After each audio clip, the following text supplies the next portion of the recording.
দীর্ঘদিন আমরা রাজপথে যে লড়াই সংগ্রাম করেছি, আজকে আমরা যে ধার পর্যন্ত পৌঁছেছি, এটা একমাত্র আপনাদের অর্জিত ফসল। সেই ফসলের বিনিময়ে আমরা এই মাঠ থেকে নিয়ে যাবো সংগ্রামী বন্ধুগণ।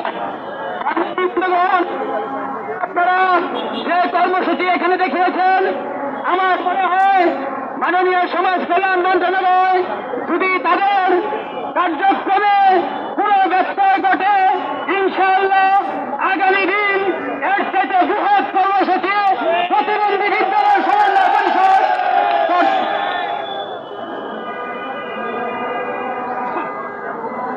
দর্শক, আমরা দেখতে পাচ্ছি জাতীয় প্রেস ক্লাবের সামনে বাংলাদেশ প্রতিবন্ধী শিক্ষক সমন্বয় পরিষদ আজকে ৮ম দিন তাদের এই অবস্থান চালিয়ে যাচ্ছে এবং তাদের অবস্থান জাতীয় প্রেস ক্লাবের সামনে তারা ধরে রেখেছে। কিছুক্ষণ আগে তারা বাংলাদেশ সচিবালয়ের সামনে এবং সচিবালয়ে তারা তাদের স্মারকলিপি পেশ করে এসে আবারও তারা জাতীয় প্রেস ক্লাবের সামনে অবস্থান করেছে এবং অবস্থানে আমরা দেখতে পাচ্ছি প্রতিবন্ধী সমন্বয় পরিষদের শিক্ষক নেতা যারা ইলিয়াস এখানে আছেন এবং ইলিয়াস সাহেব তার আজকে নেতৃত্ব দিচ্ছেন দেখতে পাচ্ছেন।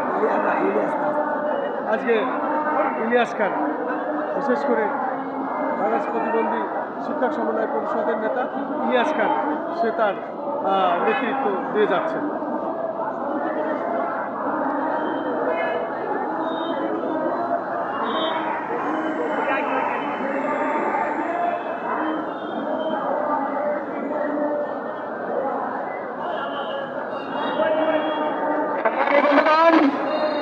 আমরা ইতিমধ্যে জানিয়ে দিতে পেরেছি, আমরা প্রতিবন্ধী বিদ্যালয় সমন্বয় পরিষদ সারা বাংলাদেশের প্রত্যেকটি জেলা থেকে, প্রত্যেকটি উপজেলা থেকে আমরা ঢাকা শহরে আসতে সক্ষম, আমরা সচিবালয়ে ঘেরাও করতেও সক্ষম।